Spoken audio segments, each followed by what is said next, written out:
Bonuses are canceled. That's what he said.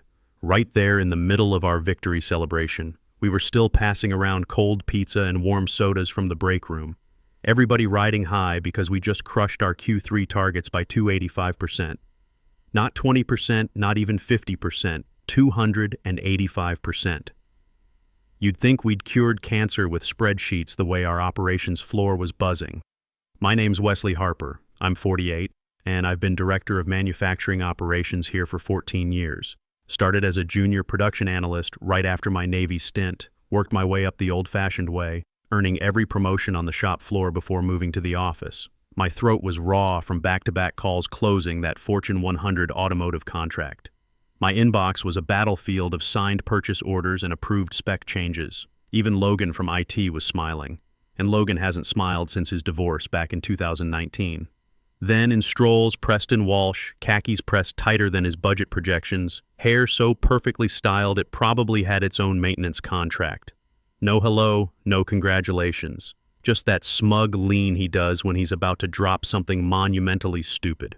He claps once, slow and deliberate. "Let's gather up," he chirps like he's calling a kindergarten class. "Need 5 minutes." The room went dead. I felt it in my gut, that sinking feeling you get right before someone says we're pivoting or there's been a restructuring. The same feeling I used to get on deployment when the radio crackled with bad news from command. He stood there with dead eyes and that fake humility they teach you in business school. You guys crushed it. Really, you absolutely crushed it. Beat every metric, exceeded every expectation. That's exactly why we're canceling Q3 bonuses. The room died completely. Sarah from marketing dropped her pizza slice. Calvin from finance looked like someone had just told him his calculator was broken. Preston did that thing where he tries to look philosophical, like he's delivering wisdom straight from some Harvard case study about disruptive leadership paradigms. "We're raising the bar," he continued, hands clasped behind his back like he was Napoleon reviewing troops. "This isn't about incentives anymore. This is about culture. Excellence. You already proved you can hit these numbers, so now we know what you're capable of. Time to try harder." People didn't move, didn't breathe. Sarah blinked like she'd forgotten how. Jordan from middle management opened and closed his mouth 3 times like a fish trying to form words that wouldn't get him fired. Nicole, my operations manager for 8 years, just stared at her hands. I didn't say a word, not yet. Just watched him standing there with that little shark smile like he'd just outsmarted a room full of people who'd been running manufacturing operations since before he learned to tie his designer shoes. His loafers probably cost more than our quarterly safety equipment budget, and he wore them like they gave him the authority to rewrite 14 years of proven systems. I sipped my coffee, burned my tongue, didn't care. The bitter taste matched my mood perfectly. Then I smiled, not wide, just once. The kind of smile you give when the wheels have been turning for weeks and someone just handed you the last piece you needed to spring the trap. Our target was $2.1 million in production efficiency gains for Q3. We hit $6.0 million. That's not just beating expectations. That's obliterating them and building a monument on the ruins. The automotive contract alone was worth $4.2 million in annual recurring revenue, and Preston knew it. Hell, he'd been copying my weekly progress reports and forwarding them to the board with his name in the signature line. I stood up slowly, walked over to where he was basking in his own perceived brilliance, and leaned in like I was going to offer some polite pushback about team morale and compensation equity. Instead, I just said, "Conference room, 5 minutes." He blinked, confused like someone had just asked him to explain how a torque wrench actually works. "Bring your laptop," I added, already walking away. Behind me, the room stayed silent except for the distinct sound of his ego inflating like a birthday balloon. I didn't need to yell, didn't need to get angry, not yet. Because this wasn't really about bonuses. This was about legacy, institutional knowledge, and the fact that Preston, poor, sweet, nepotism-soaked Preston Walsh, had no idea what was waiting for him behind that glass conference room door. You see, 10 years ago, when I signed my manufacturing operations agreement, there was a clause buried in the legal appendix, a clause that most people would skip over, thinking it was just standard boilerplate language. But I read everything. Navy taught me that. Always read the fine print, especially when your signature's going on it. The clause was simple. If quarterly production efficiency metrics exceeded 250% of forecast under my direct operational leadership, I'd be granted immediate strategic override privileges. At the time, nobody thought those numbers were possible. It was like putting a clause in there about what to do if we discovered oil in the parking lot. But we just hit 285%. And Preston Walsh was about to learn what happens when you mess with someone who spent 14 years building something real, something that actually works, something that makes money instead of just burning it on consultant fees and motivational posters. 6 months earlier, Preston Walsh had arrived like a champagne cork at a funeral, loud, unnecessary, and bound to make a mess of everything nearby. The founder, Howard Walsh, had just announced he was taking a step back from day-to-day operations. "Nothing too serious," he said over a Zoom call while noticeably using a portable oxygen tank in the background. "Just some stress-related health issues, needed to focus on recovery for a few months." Then came the kicker that should have set off alarm bells for everyone in that meeting. "I'm having my nephew Preston shadow senior leadership while I'm out. Just to observe, learn the ropes, understand how we operate. Observe, learn the ropes." Right, that was supposed to be the plan. But Preston walked through our lobby that Monday morning like he'd just bought the building fresh off his Harvard MBA, which he managed to name-drop roughly every 6 minutes, usually while misquoting Sun Tzu or referencing case studies about blockchain-enhanced farming equipment and cryptocurrency laundromats. I'm not making that up. Those were actual examples he used in meetings. His first words to me, delivered while I was reviewing production schedules at 7:30 a.m.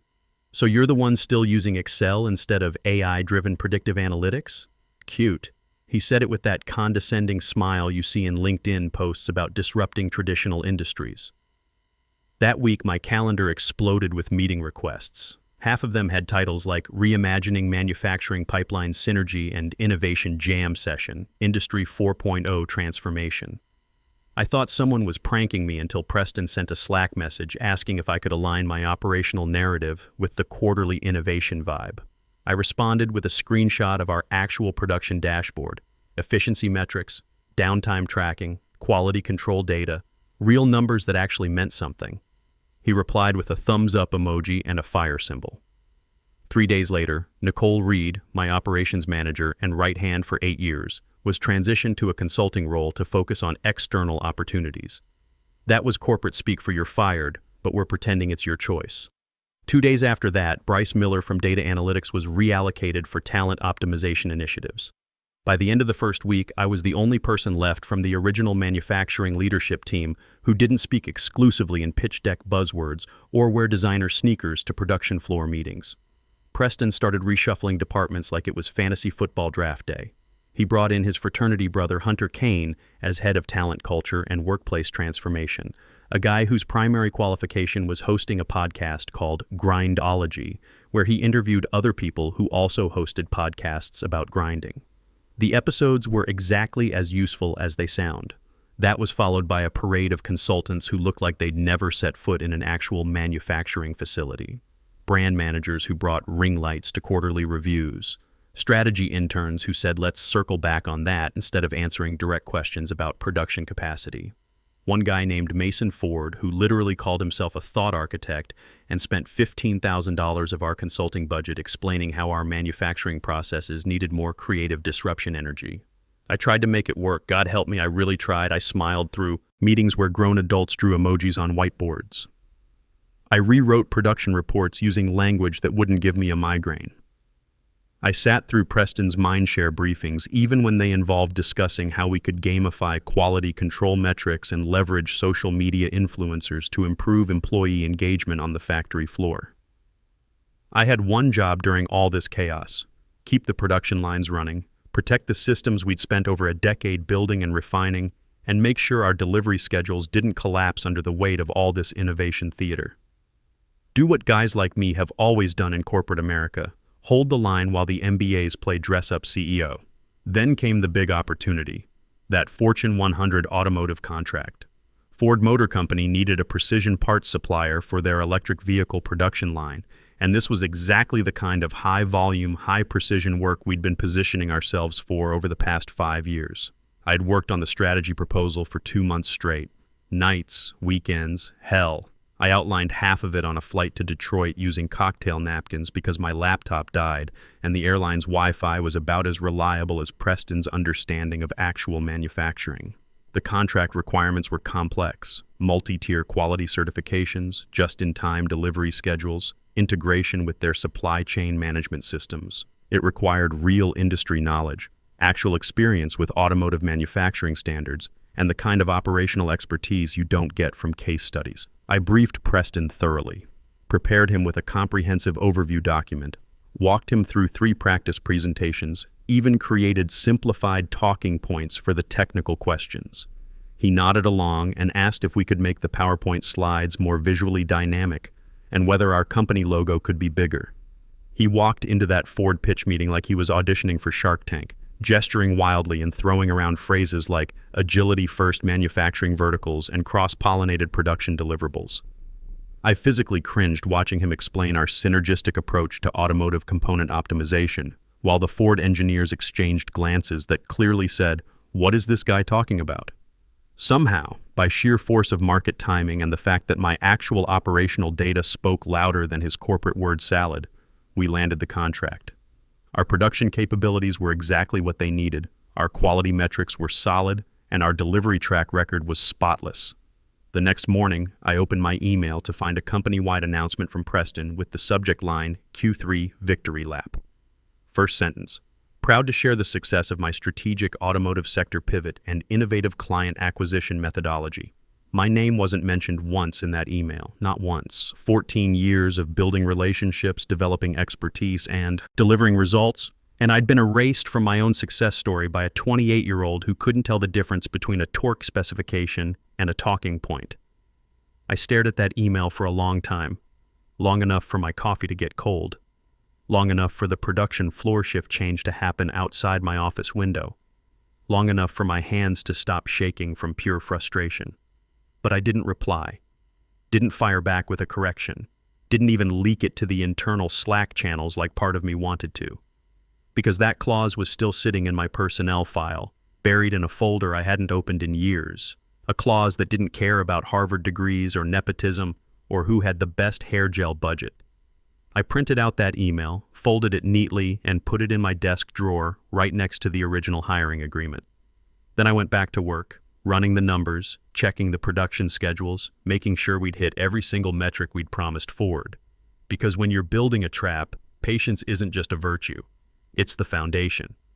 It was late Thursday night, the kind of late where the janitor's music becomes your only company and even the coffee maker sounds lonely. I was the last one in the building again, my screen glowing with quarterly numbers fresh off Calvin's final calculations. The production efficiency line blinked back at me like it knew something. 285% over target.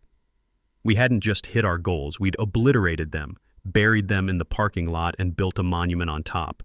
Every projection, every stretch target, every optimistic estimate from marketing, completely destroyed. The Ford contract wasn't just signed, it was expanding. They wanted us to handle components for 3 additional vehicle lines, with preliminary discussions about a $12 million annual partnership. My hands hovered over the keyboard, not from fatigue, but from memory. 10 years ago, I'd signed my manufacturing operations agreement in this same office, back when Howard still walked the production floor every morning, still knew the names of our machine operators, still cared about building things that lasted instead of just quarterly stock price bumps. That contract was drafted during a different era. Before the consultants, before the buzzword evangelists, before the company decided that culture could be purchased with kombucha on tap and meditation pods. I opened my personal files buried under years of NDAs and performance reviews, found it, the original hiring agreement, page 14, subsection C, footnote 2. I'd read it carefully back then because the Navy taught me to read every word of anything I was signing. Most people skip the appendices, think they're just standard legal boilerplate. But this wasn't boilerplate.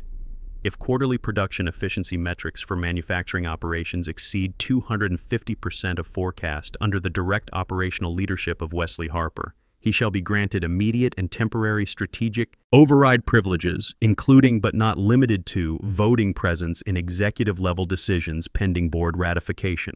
Signed by Howard Walsh. Dated, witnessed, filed with HR under reference number MFG 2014 447.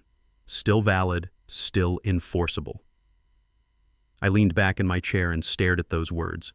The clause had been written back when hitting 250% seemed about as likely as discovering oil under the employee parking lot.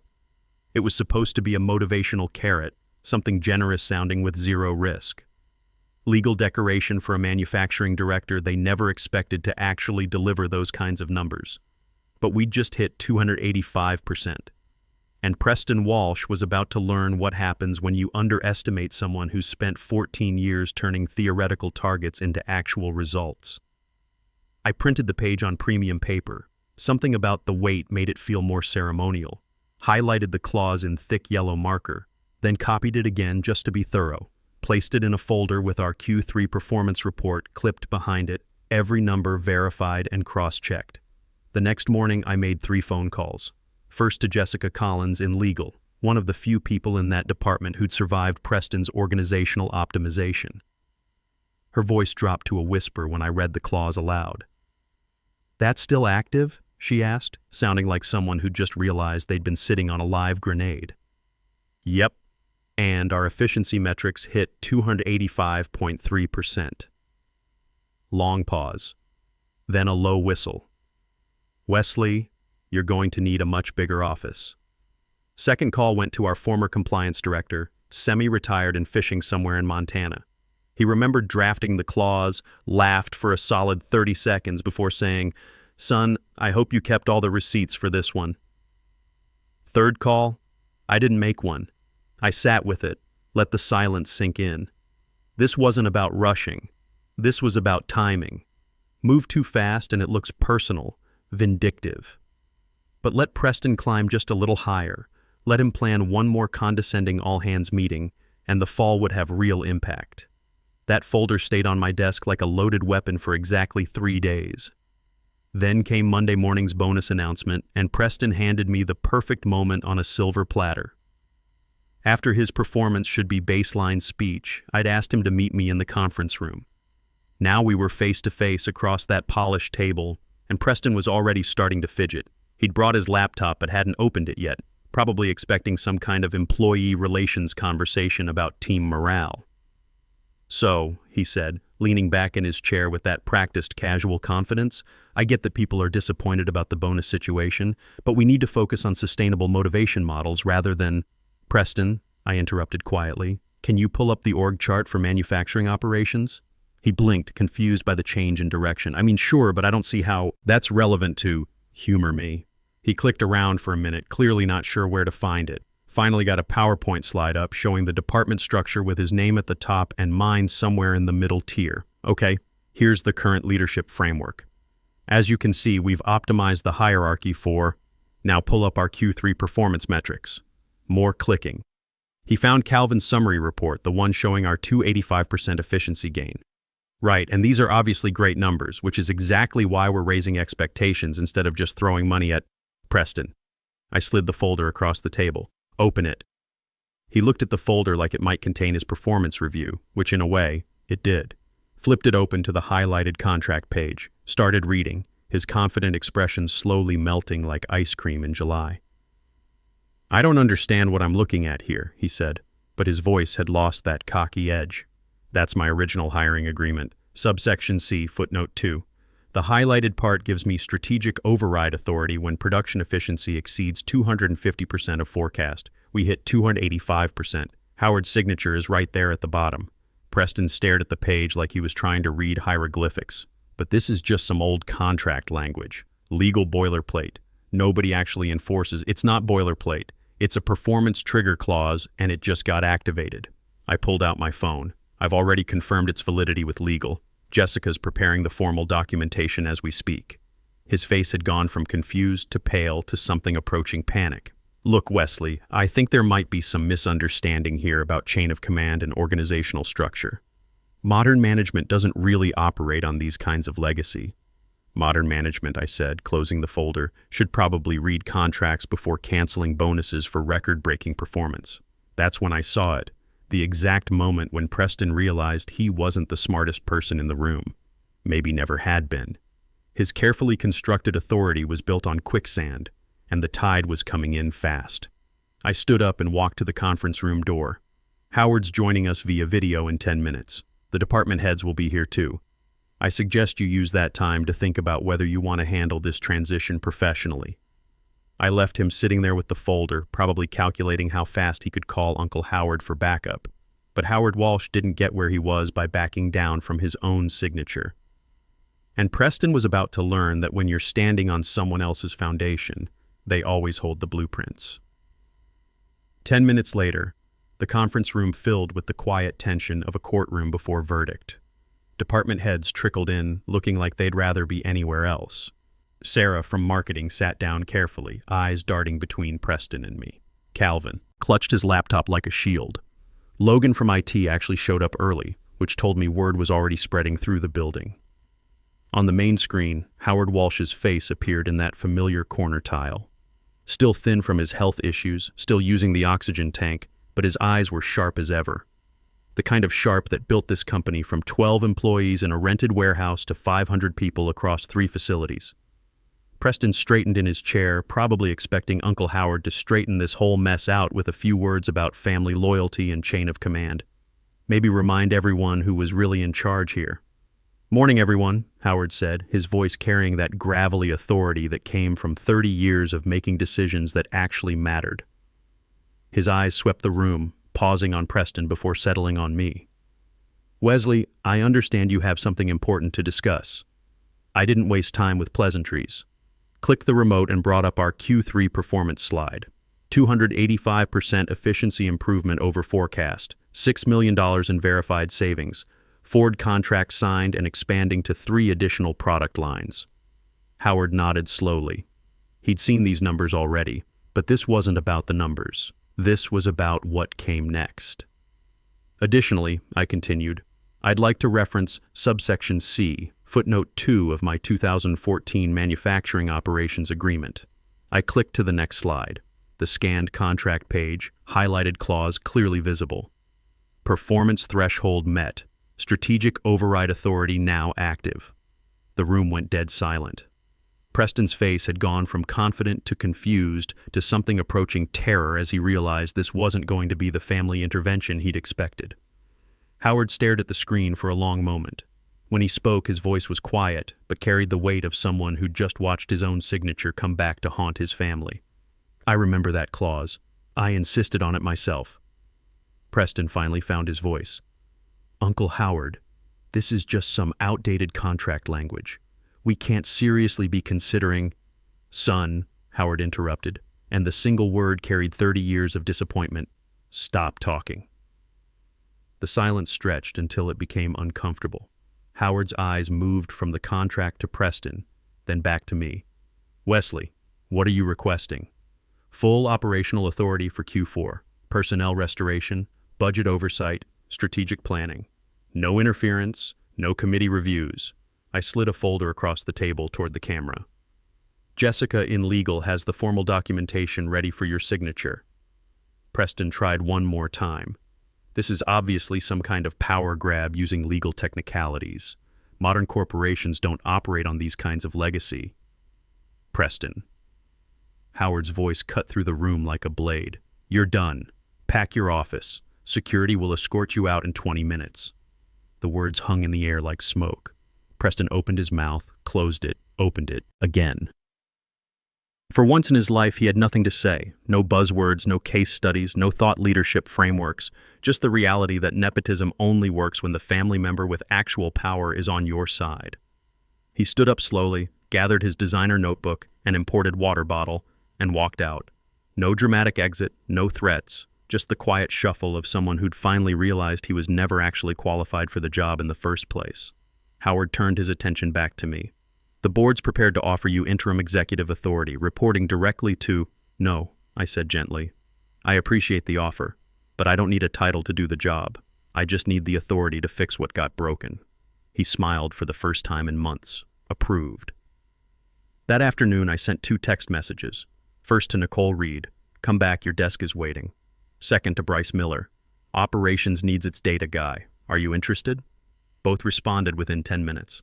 Nicole's reply was just a thumbs-up emoji. Bryce wrote back, On my way. They walked through the lobby the next morning like soldiers returning from exile. No fanfare, no welcome back party, just rolled up sleeves and the quiet satisfaction of competent people getting back to real work.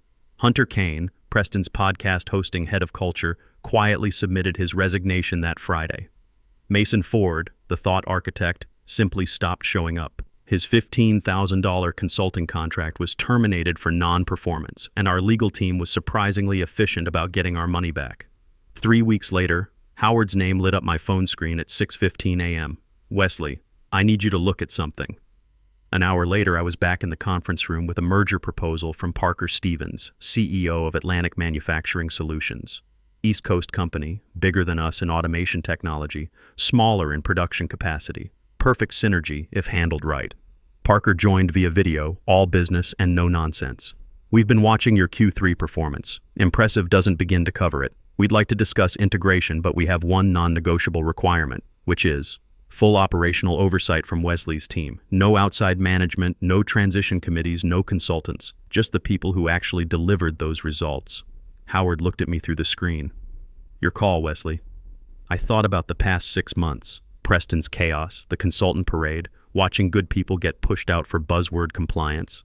Then I thought about the production floor humming at 98% efficiency, the Ford contract expanding, and Nicole training new analysts who actually understood what operational excellence meant.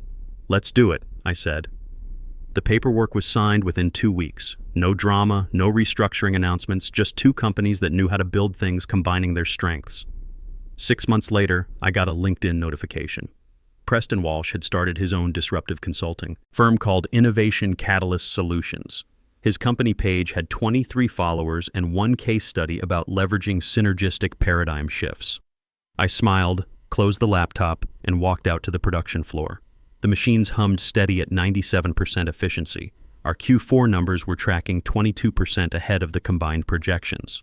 Nicole was training 3 new operations analysts who actually knew the difference between productivity and performance theater. The Ford partnership had expanded into a 5-year strategic alliance worth $18 million annually. Sometimes the best revenge isn't dramatic. It's not about explosions or public humiliation or viral LinkedIn posts. Sometimes the best revenge is just being right, being competent, and watching incompetence burn itself out while you quietly build something that actually works. Preston learned to speak in buzzwords, but I learned to speak in results, and in the end, results always win. They just take a little longer to get there. The clause was never removed from my contract. Howard insisted on keeping it. Insurance policy, he called it, in case anyone else gets confused about who actually runs the operations around here. Fair enough, some foundations are worth protecting.